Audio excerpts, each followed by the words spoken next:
اصل جو منزل ہے وہ آخرت کی منزل ہے. دنیا ایک امتحان کی جگہ، ایک متاع الغرور ہے، یہ دل لگانے کی جگہ نہیں ہے. جو کچھ تمہارے پاس ہے جب فانی ہے، کوئی چیز ہمیشہ رہنے والی نہیں ہے. جو اللہ کے پاس ہے وہ باقی رہنے والی ہے. اسلام جو نقطہ نظر پیدا کرتا ہے وہ نقطہ نظر آخرت کی کامیابی اور آخرت کو ترجیح دینے کا نقطہ نظر ہے. اور اسلامی سماج کی بنیادی خصوصیات میں سے یہ خصوصیت ہے کہ اس سماج کے افراد کا رخ آخرت کی طرف ہونا چاہیے. ایک ایسا معاشرہ جہاں ایک دوسرے کے لیے محبت کا جذبہ ہوتا ہے، ہمدردی کا جذبہ ہوتا ہے. آج جو معاشرے کے اندر خرابیاں پیدا ہوتی ہیں، ایک دوسرے سے تعلقات خراب ہوتے ہیں، ایک دوسرے کے لیے عدورتیں اور دشمنیاں جنم لیتی ہیں، اس کی وجہ یہ ہے کہ انسان کے اندر خود غرضی ہے. انسان دوسروں سے محبت نہیں کرتا ہے، جبکہ اسلامی سماج کی یہ خصوصیت ہے کہ وہاں انسان دوسروں سے محبت کرتا ہے.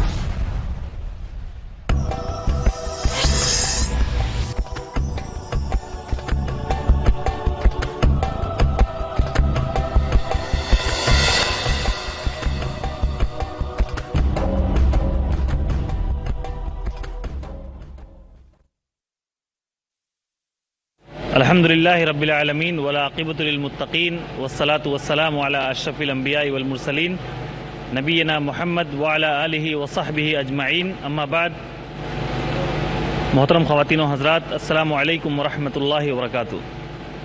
ہمارے مقرر ہوں گے مولانا طاہر مدنی صاحب، جن کا موضوع ہے اصلاح معاشرہ اور خواتین کی ذمہ داریاں.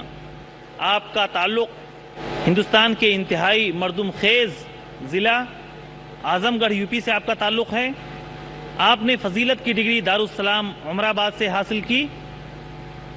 عالم اسلام کی مشہور یونیورسٹی جامعہ اسلامیہ مدینہ منورہ سے آپ نے گریجویٹ اور علی گڑھ مسلم یونیورسٹی سے ایم اے کیا. عظیم درسگاہ جامعۃ الفلاح بلیریا گنج کے ڈائریکٹر رہ چکے ہیں اور الفلاح فاؤنڈیشن کے آپ چیئرمین ہیں. مختلف کتابوں کے آپ مصنف ہیں، جن میں قرآن کا مطالعہ کیوں اور کیسے اور مصارف زکوٰۃ شامل ہیں. ہندوستان اور ہندوستان سے باہر مختلف ملکوں میں آپ سیمینار اور کانفرنسوں میں شرکت کے لیے تشریف لے جا چکے ہیں. میں پورے احترام کے ساتھ جناب طاہر مدنی حفظہ اللہ کو دعوت دیتا ہوں کہ وہ مائک پر تشریف لائیں. جناب مولانا محمد طاہر مدنی حفظہ اللہ.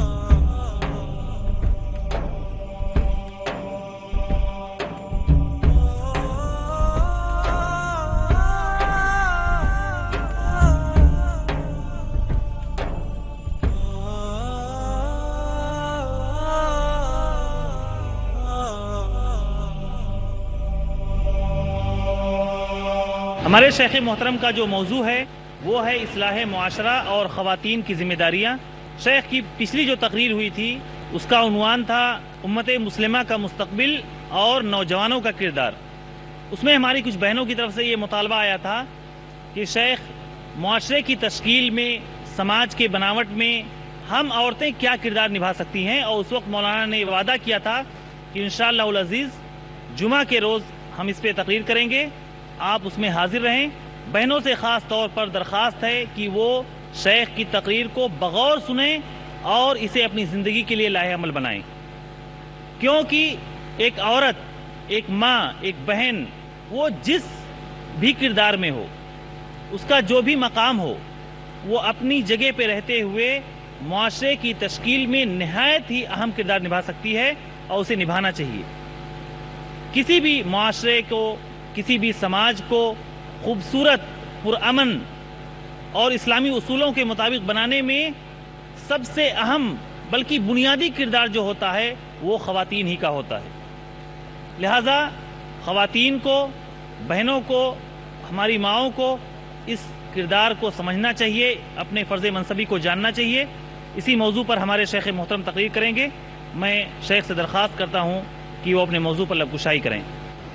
ان الحمد للہ نحمده ونستعینه ونؤمن به ونتوکل علیہ ونعوذ باللہ من شرور انفسنا ومن سیئات اعمالنا من يهده الله فلا مضل له ومن يضلل فلا هادي له وأشهد أن لا إله إلا الله وحده لا شريك له وأشهد أن محمدا عبده ورسوله اللهم صل وسلم وبارك وأنعم على عبدك ورسولك ونبيك محمد وعلى آله وأصحابه وأتباعه أجمعين أما بعد فأعوذ بالله من الشيطان الرجيم بسم الله الرحمن الرحيم والمؤمنون والمؤمنات بعضهم أولياء بعض يأمرون بالمعروف وينهون عن المنكر ويقيمون الصلاة ويؤتون الزكاة ويطيعون الله ورسوله أولئك سيرحمهم الله ان اللہ عزیز حکیم۔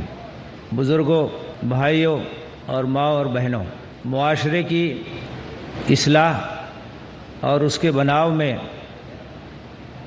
ہماری خواتین کا کیا حصہ اور ان کا کیا کردار ہے، اس موضوع پر اس وقت آپ کے سامنے گفتگو کرنی ہے۔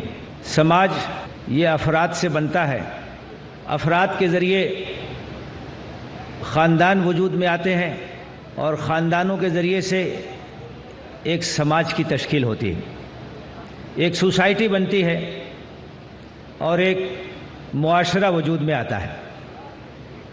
سماج کی اور معاشرے کی بنیادی اکائی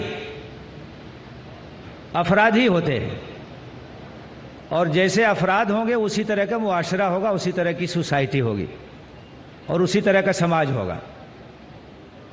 اس لیے اسلام نے افراد کی کردار سازی پر بہت زور دیا ہے، ان کی تربیت پر بہت زور دیا ہے، کیونکہ یہی افراد ہیں جن سے خاندان وجود میں آتا ہے اور انہی خاندانوں کے ذریعے سے ایک سماج وجود میں آتا ہے، ایک سوسائٹی بنتی ہے۔ تو یہ سماج کی جو عمارت ہے اس کی اینٹ افراد ہی ہیں۔ یہ افراد اچھے ہوں گے، ان کے اندر اگر کردار کی بلندی ہوگی، ان کی فکر اگر صحیح سالم ہوگی، ان کا عمل اگر ٹھیک ہوگا تو ان کے ذریعے سے بننے والا خاندان بھی اچھا ہوگا اور سوسائٹی بھی اچھی ہوگی۔ سماج کی جو بنیادیں ہیں اسلامی نقطہ نگاہ سے اور اسلامی نقطہ نظر سے، وہ ایمانیات، عقائد، ارکان اسلام اور اسلام کی اخلاقی تعلیمات، اس کی سماجی قدریں، ان چیزوں کے ذریعے سے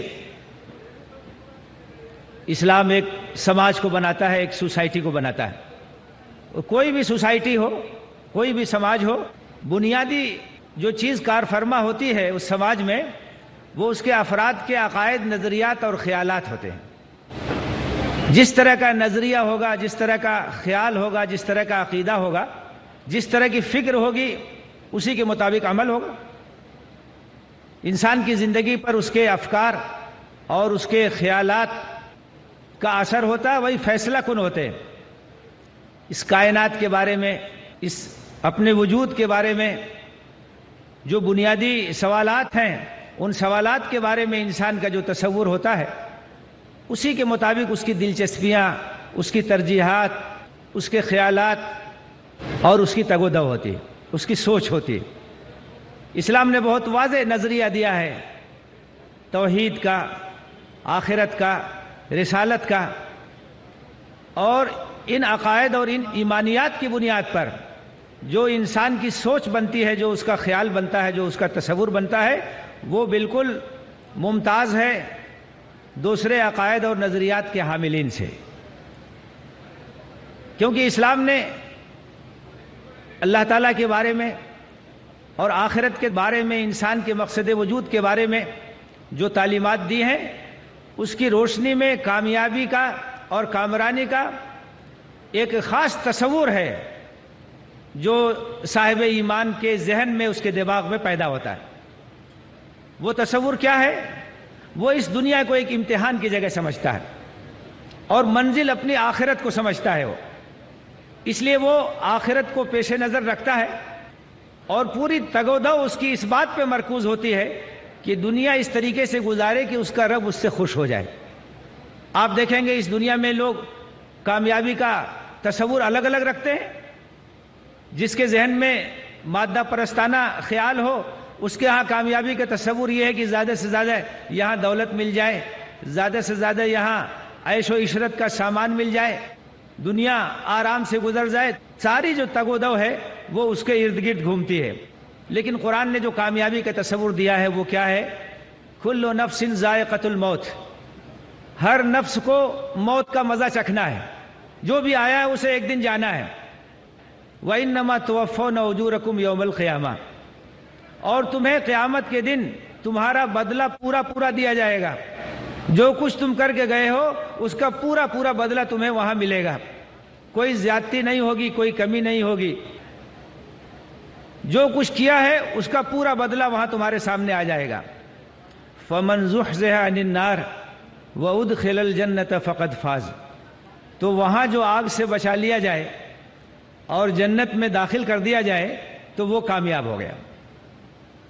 کامیابی کا یہ تصور قرآن نے دیا ہے، اسلام نے دیا ہے، اور اسلامی عقائد اور اسلامی ایمانیات کی بنیاد پر یہ تصور نگاہوں کے سامنے آتا ہے کہ اصل جو منزل ہے وہ آخرت کی منزل ہے. دنیا ایک امتحان کی جگہ، ایک متاع الغرور ہے.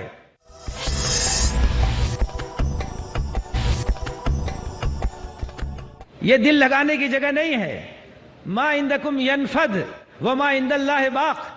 جو کچھ تمہارے پاس ہے فانی ہے، کسی چیز کے اندر بقا نہیں ہے.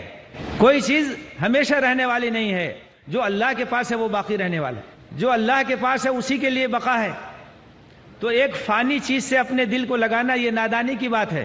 اور دانائی کی بات یہ ہے کہ جو چیز رہنے والی ہے اس کو اپنے دل میں جگہ دی جائے، وہاں اپنا دل لگایا جائے. اللہ کی رضا، جنت. قرآن نے جو ٹارگٹ رکھا ہے اہل ایمان کے سامنے وہ جنت کا حصول ہے اور اللہ کی رضا کا حصول ہے. اور یاد رکھیے کہ ہر انسان کے دل میں کوئی نہ کوئی ٹارگٹ ہوگا. اس کا دل خالی نہیں رہ سکتا ہے. یا تو وہاں دولت کی خواہش ہوگی، شہرت کی خواہش ہوگی، عہدہ اور منصب کی خواہش ہوگی، زیادہ سے زیادہ دنیا حاصل کرنے کی خواہش ہوگی، یا وہاں اللہ کی محبت ہوگی، آخرت کی کامیابی کی فکر ہوگی، جنت کی خواہش ہوگی. اسلام یہ چاہتا ہے کہ اس کے ماننے والوں کے دلوں میں آخرت کی کامیابی ہو، جنت کی طلب ہو. اور دل کے اندر جب جنت کی طلب آ جاتی ہے، آخرت کی فکر آ جاتی ہے، تو آدمی کے سوچنے کا انداز بدل جاتا ہے، اس کی ترجیحات بدل جاتی ہے، اس کی سرگرمیاں اور سرگرمیوں کا جو رخ ہے وہ تبدیل ہو کر کے رہ جاتا ہے. محمد الرسول اللہ والذین معہ اشداء علی الکفار رحماء بینہم تراہم رکعا سجدا یبتغون فضلا من اللہ ورضوانا سیماہم فی وجوہہم من اثر السجود. محمد اللہ کے رسول ہیں اور جو ان کے ساتھی ہیں ان کا حال یہ ہے، کفار کے مقابلے میں سخت ہیں، اپنے عقائد پر جمنے والے ہیں، اپنے اصولوں پر ثابت قدم رہنے والے ہیں. ان کو ہٹایا نہیں جا سکتا، ہلایا نہیں جا سکتا ہے. رحماء بینہم، اور آپس میں ایک دوسرے کے لیے رحمت اور شفقت کا پیکر ہیں، ایک دوسرے کے لیے نرم ہیں، مہربان ہیں. اور تم ان کو دیکھو گے تو کس حال میں دیکھو گے؟ تراہم رکعا سجدا یبتغون فضلا من اللہ ورضوانا. رکوع کرتے ہوئے، سجدہ کرتے ہوئے ان کو جو تلاش ہے وہ کس چیز کی تلاش ہے؟ وہ اللہ کا فضل چاہتے ہیں، اللہ کی خوشنودی چاہتے ہیں. ان کو جنت چاہیے، ان کو آخرت کی کامیابی چاہیے. سیماہم فی وجوہہم من اثر السجود، اور ان کی نشانی ان کے چہروں میں سجدوں کے آثار کی وجہ سے. ایک نور ہے، ایک روحانیت ہے، ایک روشنی ہے جو اللہ والوں کے چہروں پہ ہوتی ہے، جو اللہ کو یاد کرتے ہیں اور اللہ کے حدود کا لحاظ کرتے ہیں. تو اسلام نے یہ محبت پیدا کی ہے لوگوں کے دلوں میں. خنجر لگتا ہے پیٹھ میں تو زبان پہ کیا جملہ آتا ہے؟ فزت ورب الکعبہ. کوئی حرف شکایت نہیں آتا ہے، رب کعبہ کی قسم میں کامیاب ہو گیا. جس نے زندگی دی تھی اس کے راستے میں زندگی لگ گئی، جان جس نے دی تھی جان اس کے راستے میں چلی گئی. اس سے بڑھ کر کے کامیابی کیا ہو سکتی ہے؟ حضرت خبیب کو سولی پہ چڑھایا جا رہا ہے اور اس وقت ان کی زبان پہ جو اشعار ہیں، جو الفاظ ہیں، اس سے ایمان کا جو تصور ہے اس کی غمازی ہوتی ہے. کہتے فلست ابالی حین اقتل مسلما علی ای شق کان فی اللہ مسرعی وَلَكِنَّهُ فِي ذَاتِ الْإِلَٰهِ وَيَشَاءُ يُبَارِكُ عَلَىٰ أَوْزَاعِ شِلْوٍ مُبَزَّعِ. مجھے کوئی پرواہ نہیں جب اسلام کی حالت میں میری موت آ رہی ہے تو مجھے اس بات کی کوئی پرواہ نہیں ہے کہ میں کس کروٹ گرتا ہوں. اللہ کے راستے میں جان جا رہی ہے, اللہ کے راستے میں یہ جان کام آ رہی ہے, مجھے اس کی کوئی پرواہ نہیں ہے کہ میں کس کروٹ گرتا ہوں. اور اللہ کے راستے میں جب جان جا رہی ہے تو وہی برکت دے گا. میری لاش کے ٹکڑے ٹکڑے کر دیے جائیں, جو چاہیں لوگ کر لیں, لیکن قبولیت کا شرف تو وہی بخشنے والا ہے. یہ سعادت تو اسی کی وجہ سے نصیب ہونے والی ہے. یہ تصور جو پیدا ہوتا ہے تو اس کی وجہ سے پوری زندگی میں ایسا ہوگا کہ صاحب ایمان ہر جگہ دنیا کے مقابلے میں آخرت کو ترجیح دے گا. دنیا کی محبت اس کے دل میں نہیں ہوگی. دنیا میں رہے گا, دنیا سے باہر نہیں رہے گا وہ, لیکن وہ دنیا کی محبت میں گرفتار نہیں ہوگا. الدنیا خلقت لکم وانکم خلقتم للآخرہ. دنیا تمہارے لیے پیدا کی گئی ہے اور تم آخرت کے لیے پیدا کیے گئے. تم دنیا کے لیے نہیں پیدا کیے گئے ہو, تم آخرت کے لیے پیدا کیے گئے ہو. حضرت صہیب رومی رضی اللہ تعالیٰ عنہ جب ہجرت کے لیے مکہ سے نکلنے لگے تو مکہ کے لوگوں نے ان کا راستہ روک لیا اور کہا کہ صہیب, تم یہاں آئے تھے, تمہارے پاس کچھ نہیں آیا, یہاں تم نے مال اور اسباب کمایا, تم یہاں سے مال و اسباب لے کے جانا چاہتے ہو. حضرت صہیب نے کہا کہ اگر جو مال و دولت ہے وہ تمہارے حوالے کر دوں تو میرا راستہ چھوڑ دو گے؟ انہوں نے کہا کہ ہاں. انہوں نے سب کچھ ان کے حوالے کر دیا اور خالی ہاتھ مدینہ چلے گئے. اللہ کے رسول صلی اللہ علیہ وسلم نے فرمایا, ربح صہیب, ربح صہیب. صہیب نے بہت ہی نفع کا سودا کیا. دنیا کو چھوڑ کر کے آخرت کو اس نے ترجیح دی, ہجرت کو, اللہ اور اس کے رسول کی محبت کو اس نے ترجیح دی. یہ بہت ہی نفع کا سودا. تو بزرگوں اور بھائیوں اور ماؤں اور بہنوں, اسلام جو نقطہ نظر پیدا کرتا ہے وہ نقطہ نظر آخرت کی کامیابی اور آخرت کو ترجیح دینے کا نقطہ نظر ہے. اور اسلامی سماج کی بنیادی خصوصیات میں سے یہ خصوصیت ہے کہ اس سماج کے افراد کا رخ آخرت کی طرف ہونا چاہیے.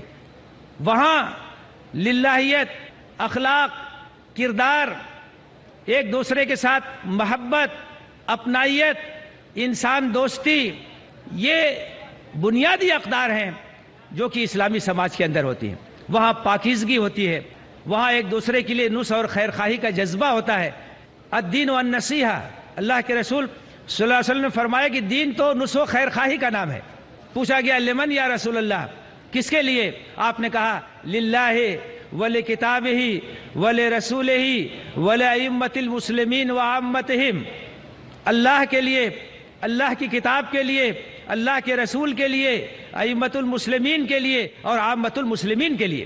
ایک ایسا معاشرہ جہاں ایک دوسرے کے لیے محبت کا جذبہ ہوتا ہے, ہمدردی کا جذبہ ہوتا ہے, خیر خواہی کا جذبہ ہوتا ہے, ایثار اور قربانی کا جذبہ ہوتا ہے.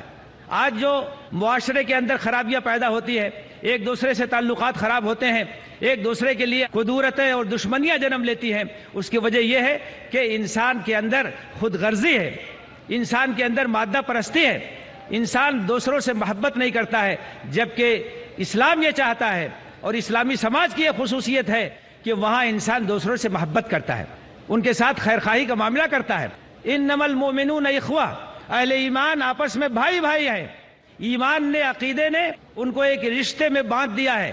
سب سے طاقتور رشتہ جو اس سرزمین پر انسانوں کو جوڑتا ہے وہ عقیدہ اور ایمان کا رشتہ ہے. اس سے طاقتور کوئی رشتہ نہیں ہے. صہیب روم کے رہنے والے تھے, سلمان فارس کے رہنے والے تھے, لیکن مکے میں تمام لوگ ایک ساتھ تھے, سب ایک دوسرے کو گلے لگانے والے تھے. مہاجرین جب ہجرت کر کے مکہ سے مدینہ گئے تو انصار نے کس طریقے سے ان کا استقبال کیا وہ تاریخ اسلام کی ایک مثال ہے. لٹے پٹے لوگ تھے, ان کے پاس کچھ نہیں تھا, لیکن انصاریوں نے جس طریقے سے ان کو گلے سے لگایا, اپنے گھر میں جگہ دیا, مال و اسباب میں ان کو شریک کیا, وہ ایک تاریخی کارنامہ ہے انصار کا, اور اس کا ذکر قرآن نے کیا اور ان کی تعریف کی ہے. اور پھر ایسا ہوا کہ جب بنو نذیر سے مال فے ہاتھ میں آیا, اللہ کے رسول صلی اللہ علیہ وسلم نے انصار کو بلایا اور کہا کہ اگر تم چاہو تو یہ جو مال ہے یہ تمہارے درمیان اور مہاجرین دونوں کے درمیان تقسیم کر دیا جائے. تمہارے گھروں میں اور جیسے تم نے ان کو شریک کر رکھا اپنے مال و اسباب میں وہ سلسلہ بھی جاری رہے، اور اگر تم چاہو تو یہ مال صرف مہاجرین میں تقسیم کر دیا جائے اور پھر ان کو اس بات کی ضرورت نہیں رہے گی کہ یہ تمہارے گھر میں رہیں یا تمہارے مال و اسباب میں شریک رہیں۔ تو اس وقت انصار کے سرداروں نے جو جواب دیا، حضرت سعد ابن عبادہ اور سعد ابن معاذ نے، وہ ایمان افروز جواب ہے۔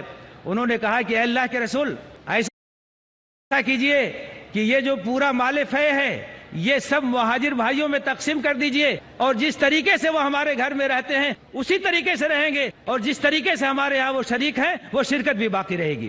یہ محبت، یہ ایثار، یہ قربانی، یہ اسلامی سماج کی ایک پہچان ہے۔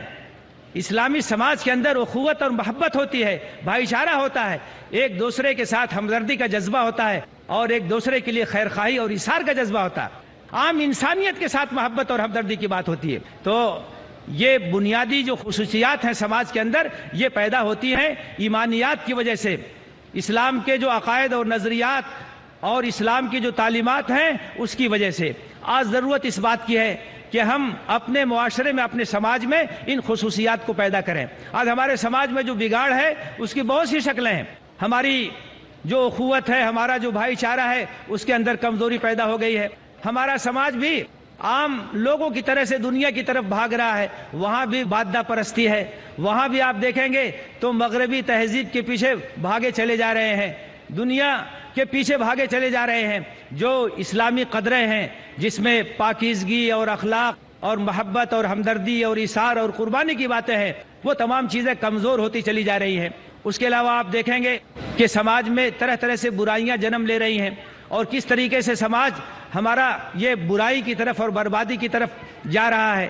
نوجوانوں کے اندر بگاڑ، عورتوں کے اندر بگاڑ، اسلامی تعلیمات سے دوری، آپ دیکھیے تو فیشن پرستی اور عریانیت اور مغربی تہذیب کی نقالی مردوں میں، عورتوں میں، یہ سب میں یہ تمام چیزیں پھیلتی چلی جا رہی ہیں، جس کی وجہ سے وہ تصویر نہیں بن پا رہی جو تصویر بننی چاہیے۔